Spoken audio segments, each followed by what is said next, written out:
सितंबर 24 के जो unfortunate incident हुआ, जिसमें कि 4 प्रेशियस लाइव्स जो हैं उनका नुकसान हुआ, और उसके बाद फिर एक सुसाइड केस भी हुआ। लगभग 90 के करीब लोग ज़ख्मी हुए और उसमें से लगभग 72 के करीब बहुत सीरियसली इंजर्ड थे, जिनको हमारे डॉक्टर्स ने एसएनएम में पूरी अपनी तनदेही से उनका इलाज किया। और जो लोग वहाँ पहुँचे उन सबको रात को ऑपरेशन करके रात भर ये ऑपरेशन का सिलसिला चलता रहा, और लगभग 11 ऑपरेशन करके 11 लोगों का कॉम्प्लिकेट ऑपरेशन करके उनकी जान बचाई, और वो लोगों की जान, कीमती जान बच गई। अभी मैं आधा घंटा पहले ही हॉस्पिटल से होके आया, क्योंकि सिर्फ 5 अब पेशेंट्स हैं हमारे पास जिनको बोन इंजरीज़ हैं, और वो बोन इंजरीज़ जो है उसमें हीलिंग अभी डॉक्टर्स ने कहा कि 4 केसेस जो हैं उनको 2 हफ्ते लगेंगे, जो जवान हैं, और फिर वो अपने घर जा सकते हैं। और एक जो एक्स सर्विसमैन हैं उनका थोड़ा सा टाइम ज़्यादा लगेगा, उनकी इंजरी थोड़ी और किस्म की है, उनमें बोन लॉस है। तो कहने का मेरा मतलब ये है कि हमारे डॉक्टर्स की जो कॉम्पिटेंस कहें, उनका डेडिकेशन कहें, और ऊपर वाले का जो दुआ कहें कि उनकी जान बच गई है। जहाँ तक जो लोग कुछ अरेस्ट हुए थे, क्योंकि कानून भी अपना काम करता है, जो लोग अरेस्ट हुए थे उसमें से भी आज की डेट में सभी लोग ऑलमोस्ट रिहा हो चुके हैं। सिर्फ 23 के करीब लोग जो हैं वो हमारी कस्टडी में नहीं है, उसे हम जुडिशियल कस्टडी कहते हैं। वो कोर्ट की कस्टडी में होते हैं, जेल के अंदर होते हैं और कोर्ट की कस्टडी में होते हैं, और उनको रिहा करने की जो अथॉरिटी है वो कोर्ट्स को होती है, हमें नहीं होती। तो ये लोग भी जो हैं, कोर्ट्स जो जब भी इनको रिहा करते हैं तो ये भी रिहा हो जाएंगे। आज मैंने आपको इसलिए बुलाया क्योंकि एक बहुत, जब से ये हादसा हुआ था तो यहाँ एक डिमांड थी कि ये जो सारा इंसिडेंट हुआ है ये क्यों हुआ। क्योंकि जब ये धरना बैठा था तो पीसफुल धरना बैठा था, सब ने एश्योर किया था हमें कि ये पीसफुल रहेगा। और जब ये 24 को जब ये इंसिडेंट होना भी था, जब ये इकट्ठे लोग होने भी थे, उस वक्त भी हमें डबली एश्योर किया गया था। हर एक जो कम्युनिटी के लीडर्स हैं, जो यहाँ के रिस्पेक्टेबल्स हैं, उन्होंने हमें एश्योर किया था कि कुछ नहीं होगा, ये पीसफुल रहेगा। क्योंकि लद्दाख के लोग जो हैं वो अपने पीस लविंग नेचर के लिए सारी दुनिया, हिंदुस्तान में, हमारे मुल्क में भी जाने जाते हैं। नेशनलिस्ट हैं, पैट्रियोटिक हैं, इनका कंट्रीब्यूशन हमारे फ्रंटियर्स को बचाने में बहुत ज़्यादा रहा है। तो किसी को भी ये उम्मीद नहीं थी कि ये कोई वायलेंस का कोई चांस हो सकता है। लेकिन फिर उसके बाद वायलेंस हुआ, अनफॉर्चुनेट हुआ, और कम्युनिटी लीडर्स ने खुद तस्लीम किया अपनी कॉन्फ्रेंसेस में, जो प्रेस कॉन्फ्रेंस दी, कि हमारे कंट्रोल से बाहर चली गई थी सिचुएशन। तो जब भी ऐसी सिचुएशन आती है, जब बहुत सारे लोग इकट्ठा होते हैं और अगर कोई ऐसा स्पीचेस होती हैं जिससे कि इमोशंस या पैशंस बढ़ते हैं, तो जाहिर बात है यूथ जो है, जो तस्लीम खुद किया लीडर्स ने कि वो हमारे कंट्रोल से बाहर हो गए। तो वो अनफॉर्चुनेट इंसिडेंट हुआ। डिमांड यही थी कि ये क्यों हुआ, इसकी एक जुडिशियल इंक्वायरी सुप्रीम कोर्ट के जज के थ्रू होनी चाहिए। हालांकि हमने मजिस्ट्रियल इंक्वायरी तो इमीडिएटली ऑर्डर कर दी थी एक आईएएस ऑफिसर के सदारत में, और वो चल रही है। लेकिन एक बार बार हमको ये रिक्वेस्ट आती थी कि हम तब तक जो है वो एश्योर नहीं होंगे जब तक आप इसको किसी सुप्रीम कोर्ट के जज के थ्रू एक जुडिशियल इंक्वायरी ना करें, ताकि सब सच्चाई जो है वो सामने आ जाए। पर्पज़ यही रहता है कि फ्यूचर में ऐसा कभी ना हो। तो मैंने इसलिए बुलाया है कि गवर्नमेंट ऑफ इंडिया ने ये सारी बातें ध्यान में रख के, इनकी डिमांड्स को ध्यान में रख के, क्योंकि इनसे बातचीत चल भी रही थी लीडरशिप से, तो आज ये जुडिशियल इंक्वायरी जो सुप्रीम कोर्ट के जज करेंगे वो अनाउंस हो चुकी है, उसका ऑर्डर निकल चुका है। मैं ये ऑर्डर आपसे शेयर करूंगा। एक फॉर्मर जज ऑनरेबल सुप्रीम कोर्ट के डॉक्टर जस्टिस BS चौहान, उनकी सदारत में अब ये जुडिशियल इंक्वायरी होगी। इसको असिस्ट जो एडमिनिस्ट्रेटिव जो इसका सपोर्ट या इसको असिस्टेंस है वो हमारे एक IAS ऑफिसर करेंगे, और इसको जुडिशियल असिस्टेंस जो है वो इस कमीशन को जो है एक बहुत ही सीनियर जुडिशियल ऑफिसर करेंगे। तो ये इंक्वायरी जो है, जो सबसे बड़ी एक डिमांड थी लोगों की, वो पूरी हो चुकी है। मैं आपके माध्यम से सारे लद्दाख वासियों को ये बताना चाहता हूँ कि गवर्नमेंट ऑफ इंडिया ने जुडिशियल इंक्वायरी की जो डिमांड थी एक सुप्रीम कोर्ट के जज के द्वारा, उसको मंजूरी दे दी है और ऑर्डर इशू हो चुका है। अब ये जो कमीशन है ये अपनी इंक्वायरी जो है शुरू करेगा और हर पहलू को इसको जांच करेगा सबकी सेटिस्फेक्शन के मुताबिक। मेरा सिर्फ ये रिक्वेस्ट है कि हम एक बहुत अनफॉर्चुनेट इंसिडेंट से गुजर चुके हैं बहुत रिसेंटली, और ये हमारे दिमाग में बहुत ताज़ा है, और हमने बड़ी मुश्किल से पहले इंटरनेट रेस्टोर किया, फिर स्कूल रेस्टोर किए, फिर बाज़ार रेस्टोर किए, और फाइनली 15 तारीख को हमने 163 जो है उसको भी रिमूव कर दिया, क्योंकि हमारे लद्दाख का जो भी इकोनॉमिक एक्टिविटी है वो हमारे टूरिज्म पे डिपेंड करता है, हमारे बिजनेस पे डिपेंड करता है, हमारे ट्रेड पे डिपेंड करता है, और हमारे बच्चों का यही पढ़ने का टाइम है। अभी हमारे लगभग 1500 के करीब पोस्ट जो है उनका एडवर्टीजमेंट डिस्ट्रिक्ट बोर्ड्स दोनों के थ्रू हो चुका है। उस पर बहुत तेज़ी से जो है एप्लीकेशंस भी आई हैं, उसके एग्ज़ाम की तैयारी हो रही है। LSSB जो लद्दाख का अपना बोर्ड है वो कॉन्स्टिट्यूट हुआ है, और उसने भी जो है उसकी भी हम एग्ज़ाम की तैयारी जो है नवंबर में कर रहे हैं। सब बच्चे इस वक्त जो हैं अपने फ्यूचर के लिए, इन नौकरियों के लिए जो है वो अप्लाई कर रहे हैं। तो इन हालात में हम नहीं अफोर्ड कर सकते हैं कि ऐसा कोई भी हम गैदरिंग करें, कोई ऐसा बहुत बड़ा एक हजूम इकट्ठा करें जो बाद में हमें कहना पड़े कि ये हमारे हाथ से निकल चुके थे। तो मैं आपके माध्यम से हर एक लद्दाख वासी को ये कहना चाहूँगा, अभी हम बड़ी मुश्किल से एक नॉर्मलसी के ऊपर आए हैं आज, तो ऐसा कोई भी हम कोई ऐसा एक्शन ना करें। हाँ, अगर कोई डिमांड नहीं मानी जाती है वो अलग बात है, लेकिन जो एक सबसे बड़ी डिमांड थी वो गवर्नमेंट ऑफ इंडिया ने मान ली। इसके बाद इमीडिएटली HPC की मीटिंग की डेट अनाउंस होगी, और लद्दाख के जितने भी मसले हैं, जो इनकी डिमांड्स हैं, उन सब के ऊपर जो है वो HPC द्वारा से उसके ऊपर बातचीत शुरू हो जाएगी, और ये हल हो जाएंगे सारे। बातचीत के जरिए ही ये चीज़ें हल हो सकती हैं। तो जब ये सब कुछ हो चुका है, इतना पॉजिटिव एटमॉस्फेयर अब हम दोबारा बड़ी मुश्किल से मेहनत से कर रहे हैं, इसमें इन्हीं लीडर्स का बहुत योगदान है कि हम इतनी जल्दी वापस नॉर्मलसी में आए हैं। इन सारे लद्दाख वासियों का योगदान है कि हम इतनी जल्दी वापस नॉर्मलसी में आए हैं, और कोई और हादसा नहीं हुआ उसके बाद। तो हम इस वक्त बिल्कुल अफोर्ड नहीं कर सकते कि हम कोई ऐसा हजूम दोबारा इकट्ठा होने दें, या कोई ऐसा करना भी चाहिए हमें जिसका कि बाद में हमें ये कहना पड़े हमारे कंट्रोल से ये अब बाहर हो गए थे। क्योंकि कोई किसी की ये इस तरह की जो चीज़ों की पेशन गोही नहीं कर सकता है। ज़रूर कहीं कोई खता होती है, कोई इंसिडेंट हो जाता है जो कोई नहीं चाहता हो, लेकिन हो जाता है, इसे हम अनहोनी कहते हैं।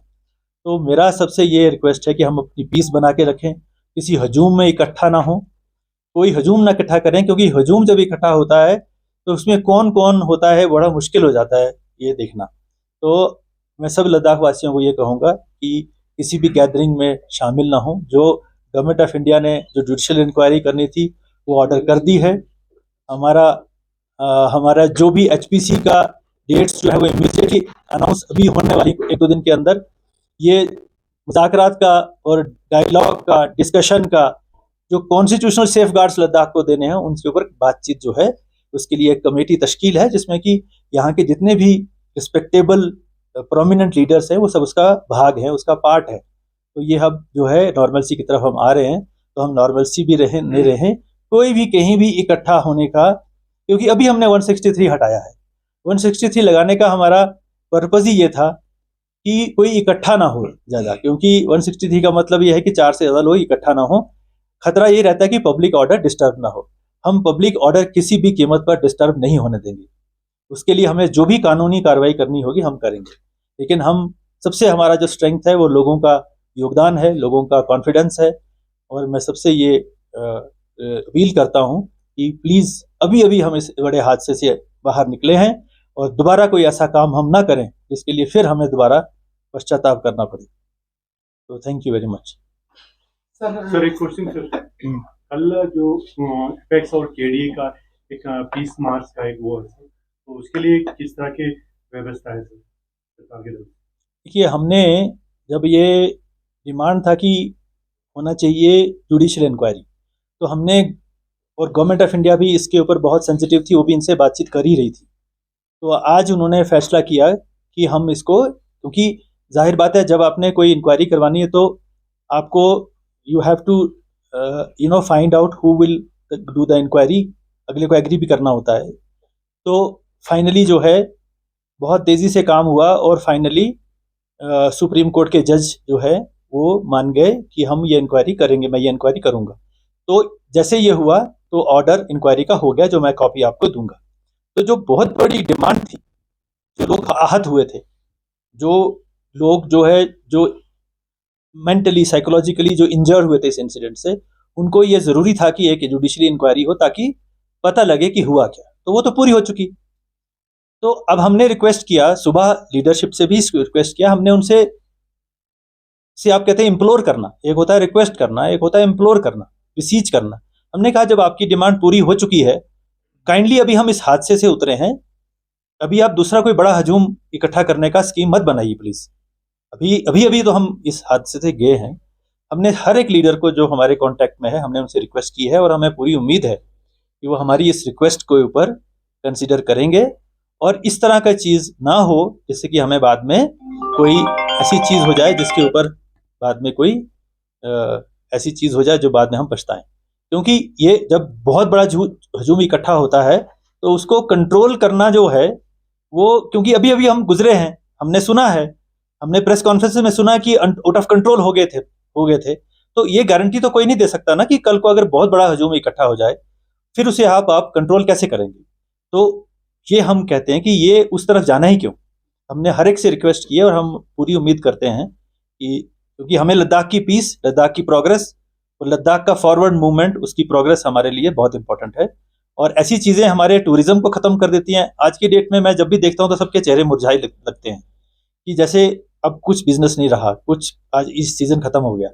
तो ये चीज़ें बार बार तो नहीं आती हैं, मतलब ये सीज़न तो निकल गया ना अब। तो इसलिए अब हम जो रिट्रीवल कर सकते हैं इस वक्त हम कोशिश कर रहे हैं कि हम करें।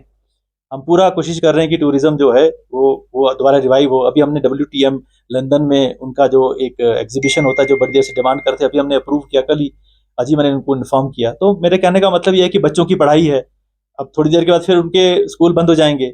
अभी एग्ज़ाम बच्चों के ये जो रिक्रूटमेंट के एग्ज़ाम हैं, तो हमें इसके ऊपर ज़्यादा ध्यान देना चाहिए ताकि, क्योंकि जो डिमांड हमारी थी वो पूरी हो चुकी है। सर कल का जो it is not a protest but वो मार्टियर्स के लिए एक सॉलिडरिटी में साइलेंट मार्च कर रहे थे, तो उसका ये परमिशन क्या मिल सकता है एक जगह पे बैठ के उनके? और दूसरा सर, जिस तरह की कंपनसेशन की बात हो रही थी मार्टियर्स को, उस पे क्या अपडेट है? देखिए, कॉम्पनसेशन जो मैंने कहा है, गवर्नमेंट ऑफ इंडिया, क्योंकि compensation, we have full sympathy with the people who have lost their, जिन्होंने कमाई वाला बंदा खो दिया है, जिसको हम ब्रेड विनर कहते हैं। घर में एक ब्रेड विनर होता है, अगर वो ब्रेड विनर चला जाता है तो घर जो है वो बेसहारा हो जाता है। तो सबसे बड़ी ये है कि कुछ कॉम्पनसेशन किसी एक सोर्स के थ्रू कोशिश भी की गई है देने की भी, लेकिन ये डिमांड आई है कि इनको कुछ ऐसा जो रेगुलर कोई इस तरह का कोई सिस्टम बने। तो ये चीज़ जो है यही हम आगे करने जा रहे हैं, लेकिन इसके लिए पीस का होना तो ज़रूरी है, कॉन्फिडेंस का आपस में तो होना ज़रूरी है। इसलिए हम जानते हैं कि एक आदमी, हमें मालूम है कि ऐसा है जिसके घर में कुछ भी नहीं, दूसरा ऐसा था जो कि वे ब्रेड विनर था।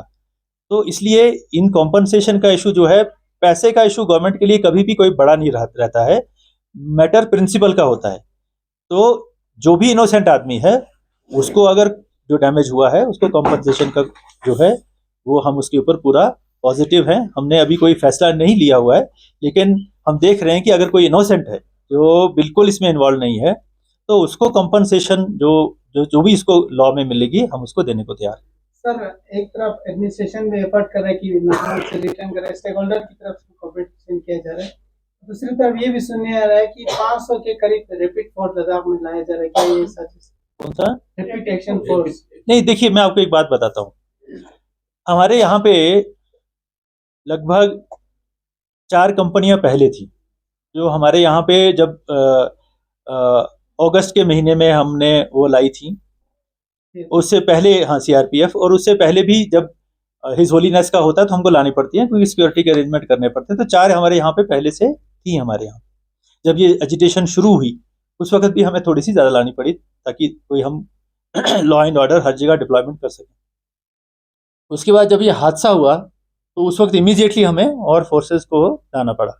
कुछ बाई एयर आई, कुछ इमीडिएटली श्रीनगर से आई क्योंकि हालात ही ऐसे बन गए थे। उसके बाद हमने उनको वापस करना शुरू कर दिया। तो उस वापस करते वक्त एक हमारे दिमाग में आया जब ये इंसिडेंट हुआ, तो ये भावना ये सबका ऑब्जर्वेशन था कि जो रैपिड एक्शन फोर्स है वो मॉब कंट्रोल के लिए बेटर होती है। तो आपके पास अगर आरएएफ होगी तो वो ज़्यादा कंट्रोल करती है, तो ये इनके बदले में आप वो लें। तो ये हुआ, 2 कंपनियां हमने वो छोड़ दी जो हमारे पास नॉर्मल थी, और उसके बदले में मतलब इन रिप्लेसमेंट लाई है हमने, क्योंकि वो बेटर ट्रेंड है। वो ऐसे हालात में ज़्यादा इफेक्टिव होते हैं और वो उससे थोड़ा नुकसान होने का खतरा कम होता है। तो इसलिए वो आरएएफ जो है वो 2 कंपनियां हैं, मतलब इट इज़ इन रिप्लेसमेंट, मतलब 2 गई, नॉर्मल वाली गई और 2 रिप्लेस किया, तो कोई ऐड नहीं किया। और एक एलिगेशन है कि जितने स्टेप्स नॉर्मल सी के लिए लिया जा रहा है, बट साइड में जो विलेज हेड्स है और लोगों को हैरेस किया जा रहा है, गवर्नमेंट एम्प्लॉइज को बोलने नहीं दिए जा रहे, ऐसे कुछ एलिगेशन है, उसके आप क्या कहेंगे सर? देखिए मैं आपको एक बात बताऊं, जो लद्दाख का जो मैंने स्टडी किया है, हमारे यहाँ जम्मू कश्मीर में क्या होता था, मतलब जम्मू कश्मीर तो पता एक ही था, हमारा लद्दाख भी उसका पार्ट था।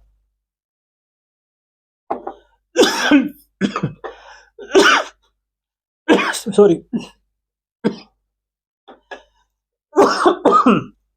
क्या होता है कि हम वहां पे लंबरदार कहते हैं, यहाँ पे उसको गोबा कहते हैं, थोड़ा फर्क है। गोबा जो होता है वो संस्कृत से आया, गोपा मतलब होता है ट्रेडिशनल होगा। तो यहाँ के एलबीए ने हमें कहा कि आप इनको as a normal Nambardar treat ना करें, ये हमारे ट्रेडिशनल गांव के हेडमैन होते हैं जिनको हम गोबा कहते हैं।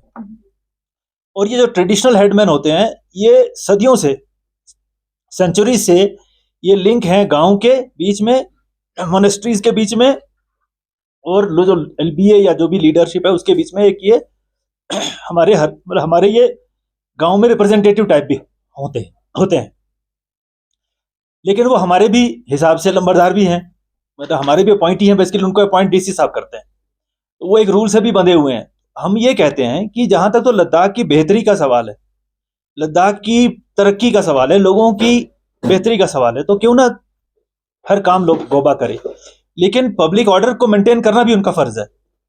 हर चीज उनका भी फर्ज है, क्योंकि पब्लिक ऑर्डर मेंटेन करना एक इंसान की जिम्मेवारी तो नहीं ना है, सारी की जिम्मेवारी है। हमारा तो सिर्फ इतना ही रिक्वेस्ट है कि हम किसी को हैरास नहीं कर रहे, वो तो गांव के सबसे मोअज़्ज़िज़ और सबसे रिस्पेक्टेबल लोग होते हैं, हमने कभी किसी को हैरेस नहीं किया। हमने सिर्फ इतना कहा कि पब्लिक ऑर्डर जो है उसको मेंटेन करने में आपका योगदान भी होना चाहिए, ये हम कहते हैं। सर 24 का जो क्राइसिस रहा उसके बाद लद्दाख को एंटी नेशनल का टैग दिया गया, तो उसमें उम्मीद यही कर रहे थे कि एडमिनिस्ट्रेशन आएंगे उस चीज पे क्लैरिटी देंगे कि कितने नेशनलिस्ट तो लद्दाखी रहे हैं। देखिए इस बीच में आप क्या कहेंगे सर? देखिए मैं आपको काफी मायूस है, स्पेशली जब हम एक्स सर्विसमैन की बात करते हैं, जब उनसे बात करी, डिटेंशन हुआ, तो उनसे ये सवाल किए जा रहे थे कि आपको चाइना और पाकिस्तान से कैसे कितने फंड आते हैं, तो इससे नहीं। देखिए मैं आपको एक बात बताऊं, लद्दाख के जो लोग हैं वो पेट्रियोटिक हैं, इसमें किसी को शक होना तो सवाल ही पैदा नहीं होता, ना आपके दिल में, ना हमारे, ना किसी देश के वासी के दिल में। पेट्रियोटिज्म, उनके नेशनलिज्म, उनका कंट्रीब्यूशन जो हमारे देश के फ्रंटियर्स को प्रोटेक्ट करने में, हमारे तो एक स्पेशल हमारी फोर्स ही है जिसका नाम हम लद्दाख स्काउट्स कहते हैं, जो यहाँ के जानने वाले, यहाँ के टेरेन को जानते हैं। तो लद्दाखी पेट्रियोटिक हैं, इसमें तो कोई शक कभी किसी को रहा है नहीं और ना कभी रहेगा। अगर किसी ने ऐसा ना जानते हुए कि लोकल लोगों के जो कोई आप कभी किसी एक कम्युनिटी को नहीं जानते हैं, किसी इलाके को नहीं जानते हैं, हो सकता है किसी ने कुछ कोई स्लिप ऑफ, मैंने तो नहीं सुना है, मैं सच कहता हूँ, मैंने तो किसी भी टीवी में मैंने बार बार पूछा कि बताओ किस टीवी से आया तो मैं उसको देखूं, तो मुझे बताया गया कि नहीं, ऐसा तो हमने भी नहीं सुना है। एक फीलिंग अगर ऐसी आई है तो अनफॉर्चुनेट, ऐसा नहीं है। Ladakhis are patriotic, they are nationalist, their contribution in national building, in protecting our frontiers has always been and it will always remain so. Sir, आप यूटी लद्दाख का चीफ सेक्रेटरी हो, लोगों में काफी कंफ्यूजन है कि हिल काउंसिल का टेन्योर जो है वो अक्टूबर 31 को कंप्लीट हो जाएगा, तो उसके बाद री इलेक्शन होगा कि एक्सटेंशन के लिए कोई बातें चल रही है सर? देखिए, जो लद्दाख ऑटोनोमस हिल डेवलपमेंट काउंसिल, आपको मालूम है कि अगस्त 2024 में 5 नए ज़िले जो है अनाउंस हुए थे। तो अब हमारा यही है कि हम ज़िले जब आपके नए बनेंगे तो जाहिर बात है हर चीज़ जो है उसमें तब्दीलियाँ आएंगी। तो इसलिए ये, क्योंकि ये एक एक्सरसाइज है, क्योंकि हम इस वक्त लगे हुए हैं कि हमें उसके लिए पोस्ट जो है वो मिनिस्ट्री ऑफ फाइनेंस में अप्रूव होने के लिए गई हैं, और हमें उम्मीद है कि वो जल्दी वहाँ से अप्रूव होकर आएंगी। वहाँ बहुत टाइम लगता है, बहुत चीज़ें होती हैं। तो जब एक हमारी नई ज़िले बनेंगे तो क्या उसका तश्कील होगी, वहाँ ये काउंसिल का ये वाला सिस्टम, ये वाली कॉन्स्टिट्यूशन रहेगी या क्या रहेगा, जो वो उसके सिलसिले में हमें इस वक्त जो है वो इशू है। जैसे ही वो सॉर्ट आउट हो जाता है तो उसके बाद हम जो है वो होगा, क्योंकि हमारे 5 नए ज़िले बनने जा रहे हैं। So thank you very much.